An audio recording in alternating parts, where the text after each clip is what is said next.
So fine guys, let's begin now.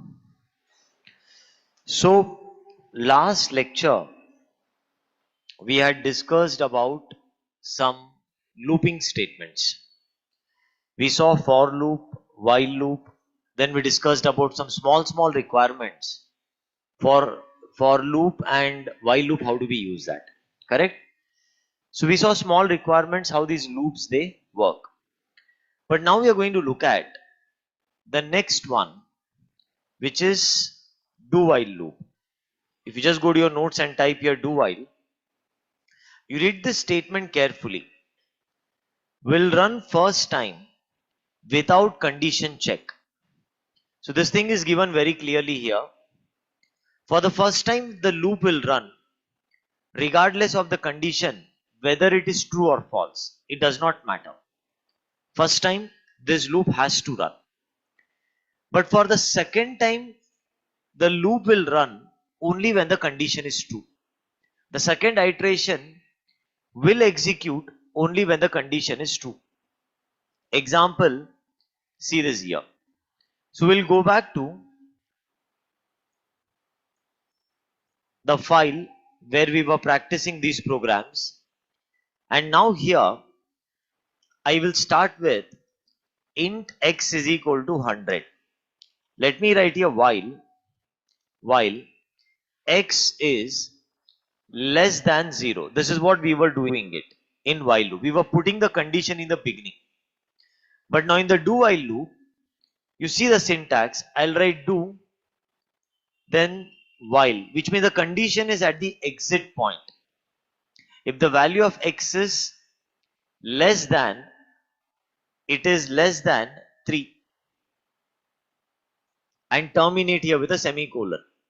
And now when you print x, and here we will alter the value of, now see, first time, though the value of x is 100, it will enter the do loop, it will print 100. But the condition is actually false. It's not checking the condition. First time this loop will run. But the second time this loop will not run, because the second iteration depends on the condition and not the first one. First one, whatever the condition is, first time this loop will run. But the second time to run, the condition has to be true. If you now observe here, first time it got executed, this is the output, and the output now it prints 100. Condition was false, still it works. But now what I'll do is I'll make it 0. Now this time, what will happen is first time it will print 0. First time this is going to print 0. 0 plus plus. Now 0 less than 3. Now this time the condition is true for the second iteration to run. Just put a breakpoint here. We can understand that. Okay. Right click and debug. Oh, I selected some other option. Right click and debug.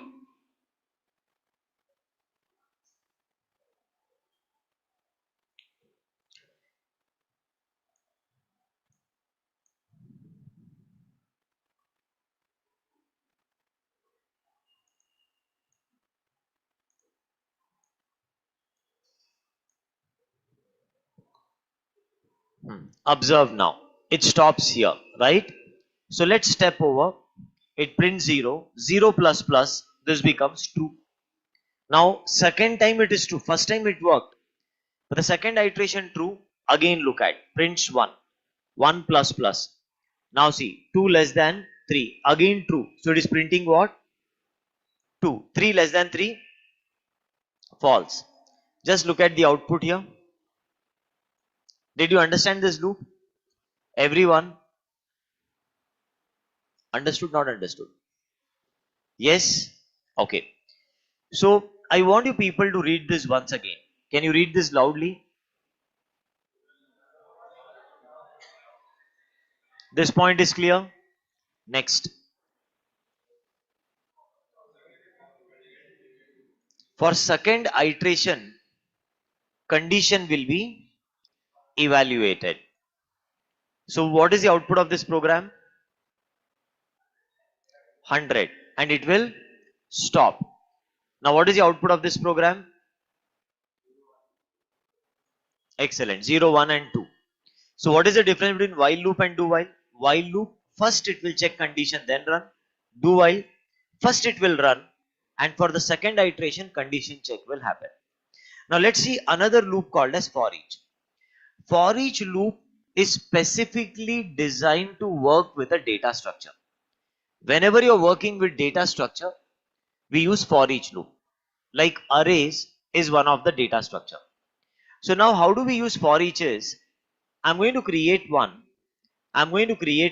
array. Okay.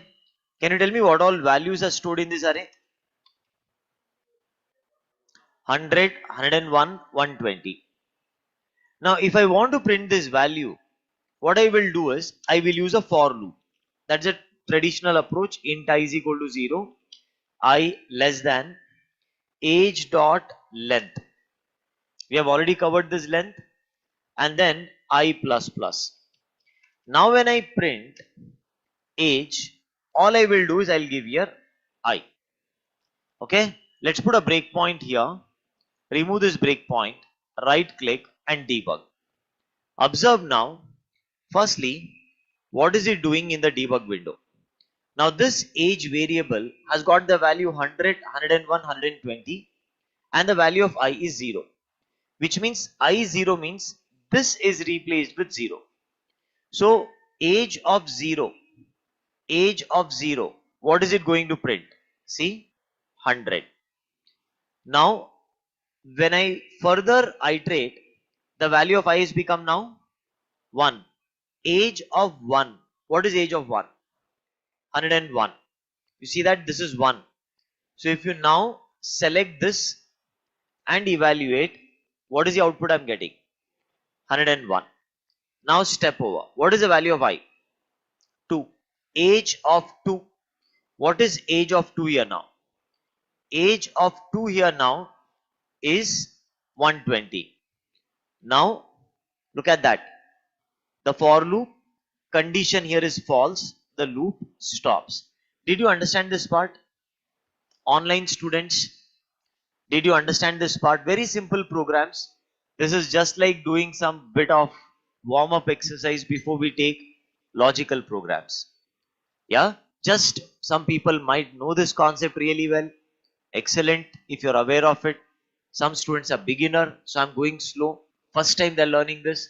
But after this, when we start logical questions, there's all basic things will help you to understand the stuff nicely. Okay, right. Now the next thing, instead of for loop, I could have used a for each. And when I use for each, I'll just create a variable x and type here age. And I'll print x. Now what is age here? Array. What is x here? Ordinary variable. Now look at the for loop, how it works. If I now right click and debug, what will this do? It will copy the value from age 1 by 1 to x. What is the value in age? First value 100. Now see, when I do step over, what value has gone to x? So the value from age 100 is getting copied to x. So x got the value 100. So what is x printing here? See how nicely debugging is creating the visualization for us. Correct? Now see, step over. What is the next value getting stored in x? Automatically 101 got copied to x. And now the value of x is 101. Now what is the next value copied to x? Which means from this array age, one by one values are getting copied to x. First 100 is copied, then 101, then 102. Once all the values are copied to x, the for each loop automatically stops. And there you go. The output is now 100, 101, 120. Advantage of for each is you need not worry about the length of an array. If you just increase the length of an array, this time what all values are stored in age now?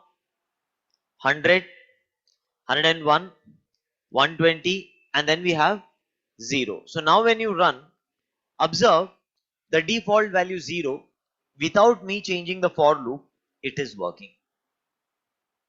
So this for each loop will copy the value from an array one by one into this variable as long as all the values are not copied. Okay. So we'll switch. Don't worry about it. Keep focusing on learning. See, I'll ask them today to upload the Excel and I'm going to switch all the people to paid batch from tomorrow. Is this clear? Yeah. So you don't worry about that. Whatever class I go, it's a long journey. With this much of journey, don't think that I will get job. We have just started now. Yeah, it's a long journey. Lot of things we have to learn to get a job. So don't even think that that's it. Lot of people are getting paid classes in free. It's okay, no problem. Right? So we will switch, okay, to the paid classes. Don't worry. Okay. Now for each works only with arrays. No, you did not read the definition. What I said. I did not mention the term array. Array is one of the data structure. Likewise, we have lot of data structures. Array, list, set, map. Like this, we have lot of data structures, which we will study that in our further classes. Array is one of the data structure. Likewise, we have list, we have set, we have map, we have queue. These are all the different data structures that you will come across in the programming language. When it is a data structure, for each will work. Okay, right. Now let's continue further. So we have already taken this example. I'm not going to repeat that again. Now I have one question for you. The question is now, can you please look at this program and tell me, is everything correct in this program or something is wrong? Some people are very slowly telling something is wrong. What is wrong? So let's carefully analyze, put a breakpoint here. As we know, debugging, maximum usage of debugging you do. Maximum usage. That will make your learning easy. Correct? Now, when I step over, can you tell me what got stored in age? 3 zeros. 3 zeros.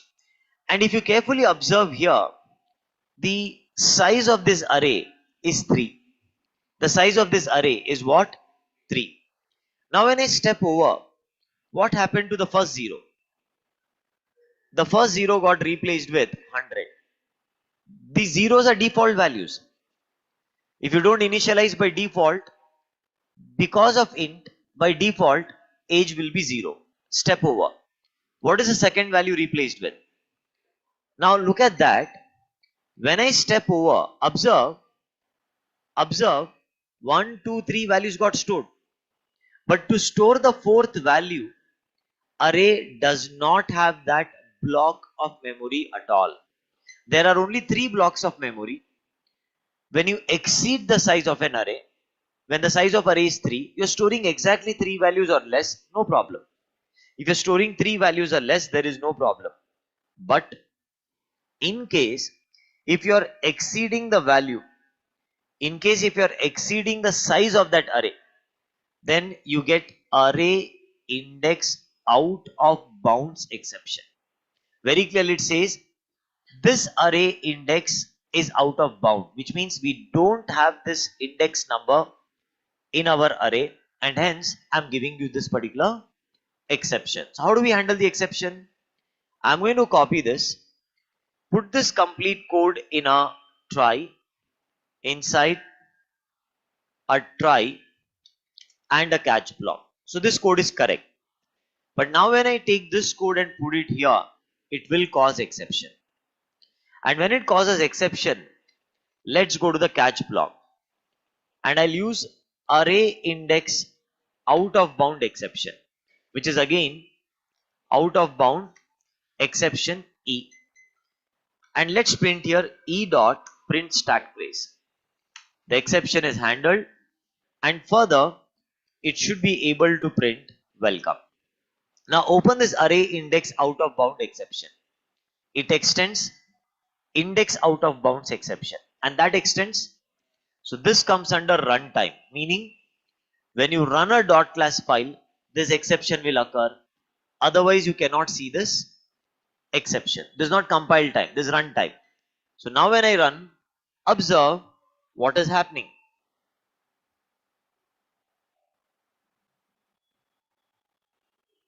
Observe now, stop and rerun. An exception occurred.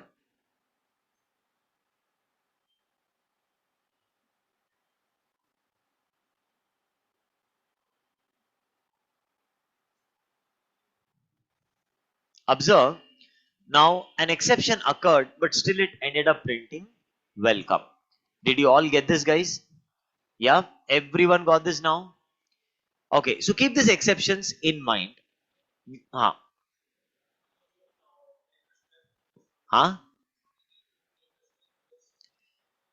कौन सा ये वाला? ये तो हमने discuss किया था ना अर्लियर. अगर आप ये नहीं लिखोगे, the line number where the exception has occurred, you will not be able to see here in the console. Can you see the line number now? It gives you the stack trace, which means which is that line number in your program causing exception. You can see that here. Suppose you remove this, print e, now run, exception will occur, but if you just print e, I'm just getting exception message. Can you see that? Do you see any line number here? If you don't know the line number, will you be able to now fix the problem? In your program, you should know which line the problem has occurred. Only when you know which line the problem has occurred, we can fix the problem. But yes, exception occurred. You don't know the line number. We can still debug and find out the line number. But if directly in the message you see the line number, it's more easier. Line 17. Otherwise, what you do, that's where debugging comes in picture. When you debug, at a particular line your program crashes. So we know which line the problem is, then we start working on it. Like this. See, when you debug, what happens is, this will tell us which line the problem is. Executed properly, executed properly, executed properly. Now, what happened? So the first thing what debugging does, it helps us identify the line number in your project having problem. It is like you go to a doctor and the doctor will first find out where the problem is. It always starts like this, where the problem is. Then for that problem, solution is given. Even here it's the same thing. You might have 1 lakh line of code. Which line of code has a problem? You have to firstly find that line number. Once you go to that line number, we know there is a problem here. Next thing starts, what is the problem? You see the problem, take this, do a research. What the problem is. Then work on fixing that problem. These are the 3 steps you will further learn in debugging.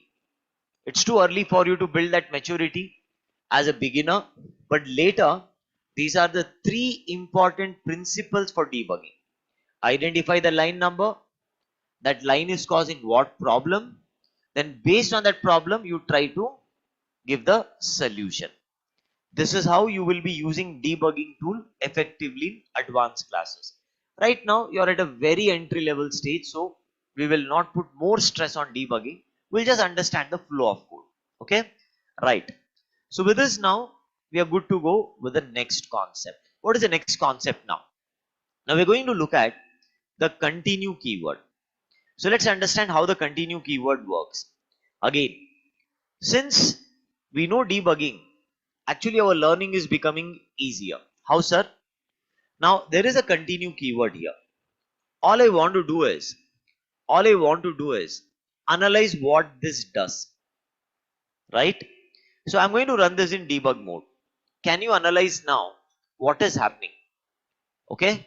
Now observe, what is the value of I to start with? 0 double equals 3. True or false? False. Is it continue grayed out? It is grayed out, which means this continue keyword will not run because this condition is false. So if condition will not run, but after that what do you see? SOP. So when I do step over, it went to SOP. What is SOP printing now? 0. Now closing bracket of for, again you go back. This time the value of I is what? 1. 1 double equals 3. False. Will the continue keyword run? No. SOP. What is the next output it is printing? So what is that the output we got so far? 0 and 1. Again the for loop. What is the value of I? 2. 2 double equals 3. False. Is continue keyword grayed out? Yes, which means that will not run. SOP will run. It will now print 2. Done. Now the value of I is 3. What do you see here? Now observe carefully. You will now understand the debug and you will only understand the flow control by yourself. Observe. Now I'm entering the if block because it was true. Now we are at continue. Observe what continue does now. Observe what continue does now. When I do step over from line 15, continues going forward. No, it's already grayed out. Which means from line 15, it will not go to 17. It's already grayed out. Can you see that here? So what continue does? It goes back to the for loop. Instead of going further, when the continue keyword runs, it goes back to the for loop. Did you understand what happened? Continue keyword will send the control back to the for loop. And now observe. Now when you step over, what is the value of I? False. So what is it printing? So far the output is 0, 1, 2, 4. Now observe. Closing bracket. What's the value of I now? 5. Now the loop stops. Did you understand this part? Can you read this definition once quickly? Can you read this definition once quickly?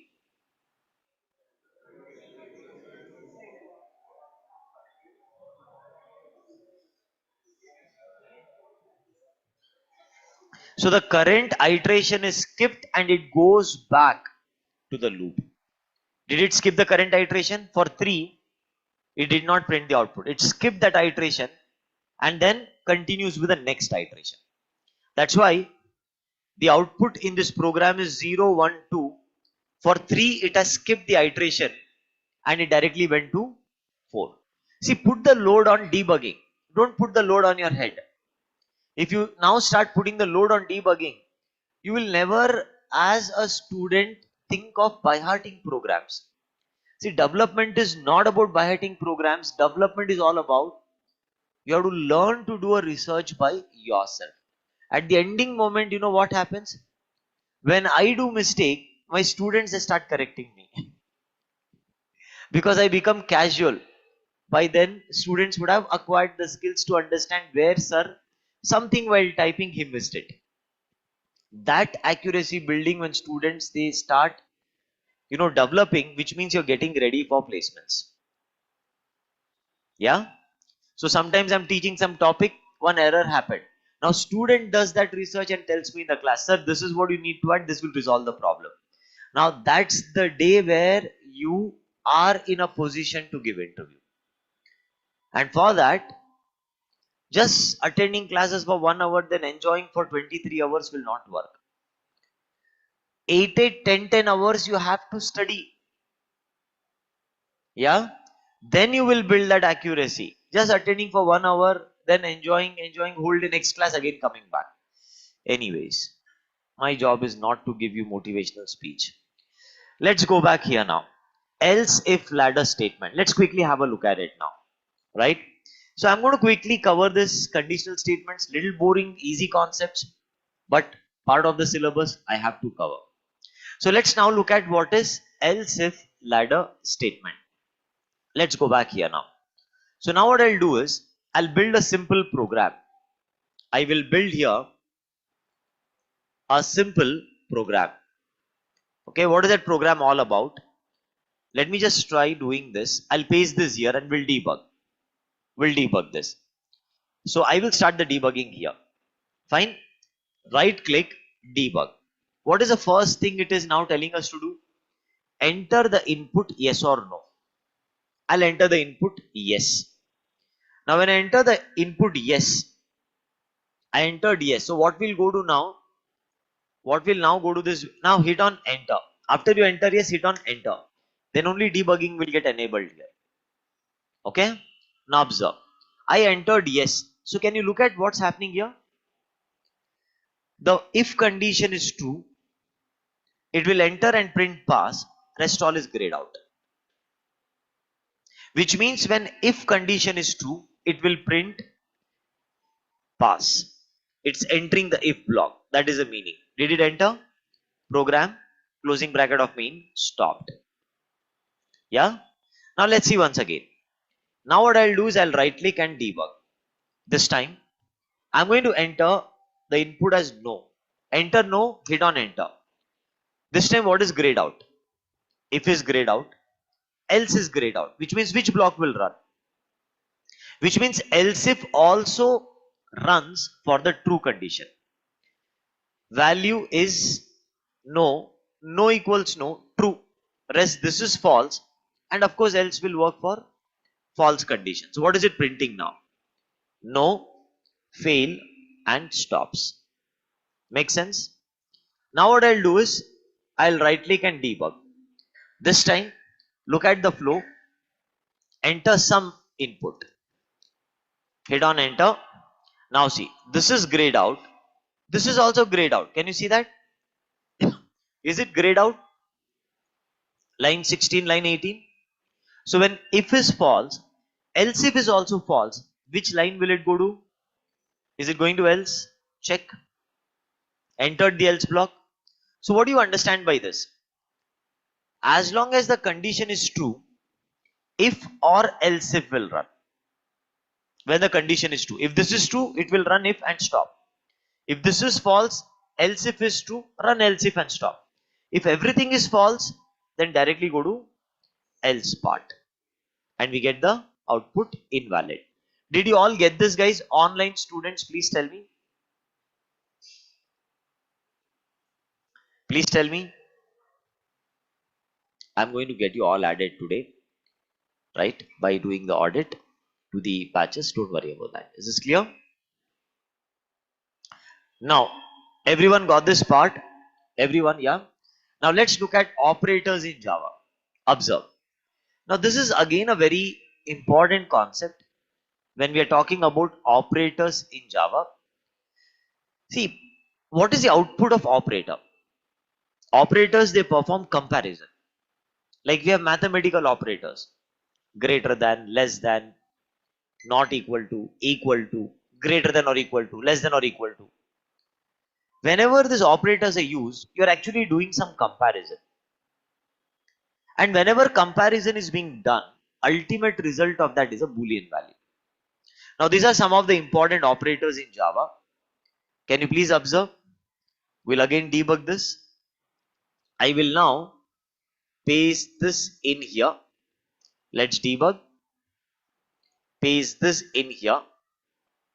I think I did not copy. Right click and copy. Come back. Paste it. Now observe. I'll put a breakpoint here. Can you just observe? I'm directly using an operator inside SOP. Inside what? SOP. Now please observe what is happening here. First step. Okay. When I now do this 2 equals 3, what is it printing? Hold on. Now see. What is it printing? See, the ultimate result of an operator is a Boolean value. Okay. It is giving me false. Next one.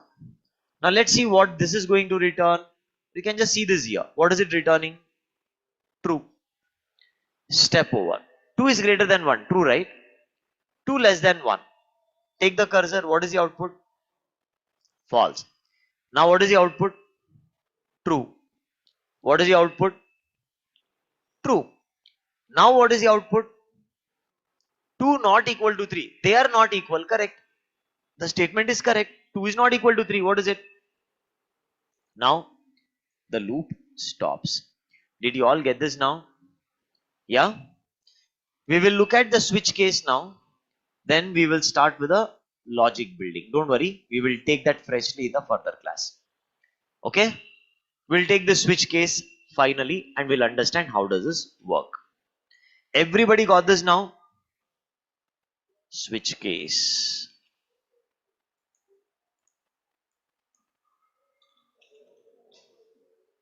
Okay, now please observe how this switch case works. So I'm going to now take a switch case and observe here what is going to happen. We'll put a breakpoint. Let me put a breakpoint directly here. Now I'll run this in debug mode. What am I doing? This simple program, I'll enter the floor number, and what happens when I enter? The syntax for switch case is you write on switch curly braces and there are case values in it 1, 2, 3 and there is a break keyword. Okay, and finally we have a default case. We need to understand how does this work now. So we will debug, test this and understand the flow. Did you understand, guys, everyone? So now I'm going to run this debug. Let me enter here the floor number. I'll enter the floor number 2. Hit on enter. Now you notice using scan.nextInt, I entered 2. So in the key variable, value stored is, now this is the key variable in which the value is 2. Now since the key variable value is 2, you see that that value 2 does not match with this one. So this is grayed out. Now see, in the key value is 2, it matches. So this is enabled statement that will run. Now you notice this is grayed out because the key value does not match with case 3. Key value is 2, case value is 3. So 2 and 3, they're not equal and the default case will not run. Which means now when I do a step over, which case will it go to? It will print second flow and break keyword is required to directly break the switch and come out of it. Did you understand? So what is the output we got here? Second flow. But now I'll do one thing. I will comment the break keyword. Earlier this was grayed out, this was grayed out, this was grayed out. But now I'm commenting break. This was also grayed out, right? Do you agree with that? This was grayed out, this was grayed out, this was grayed out, which means that will not work. Only this was a statement that was looking enabled will work. Now what I'll do, right click and debug. Okay, so let's enter now the case value again. I'll enter 2, enter. Now see, what is the case value? 2. But observe one thing, the case value 2 matches with this. But case 3 is also this time enabled. If you remove this break keyword, then what will happen from case 2, the control is going to, it is not stopping at case 2. That is the significance of break keyword here. So now if I do step over, it prints this. Since break keyword is not there, it's going to the further case statement. Then break stops. Which means look at the output now. Let's do one thing. Let's comment this out. Now see, case 2 break is missing, case 3 break is missing. So now we will see what happens in this case. Are you understanding, everyone? Able to follow? Okay. So let's observe. I will now enter the floor number 2. Now can you carefully observe? Case 1 is grayed out, will not run. Case 2 enabled. Case 3 and case default also. Which means since it's not stopping here, it will go here. Here also break keyword missing, so it will go further. So now if you notice, from case 2 goes to case 3, goes to default, then break. So look at the output. If you don't use a break keyword, then your control flow will go to the next case statement directly. Did you understand? Now observe. I will enter invalid input. I will enter invalid input. So let me go here. I'll enter the input 5. Now when I enter, observe everything is grayed out. 5 does not match with this, nor with this, nor with this. So automatically it will go to default. And now it will print invalid input and then what? Break. So now when I do step over, directly went to default and stops. Which means what is the final takeaway? Whatever the value is present in this key variable, it will match to that case and it will execute that case block. If it matches with 3, the case 3 block will execute. But if none of the cases matches, then the code will directly go to default block and it executes that. Is this part clear? Do you want to continue tomorrow? Enough for today? Sure? Everyone? Okay. So that's it, guys. I will wind up here today. Tomorrow we'll start with removing duplicate elements from an array, sorting an array. These programs we will take. But since we know debugging, our understanding will become quick now. You will not manually try to understand what's happening in the code. We'll try to debug and understand how this logic is actually working. Okay, everyone.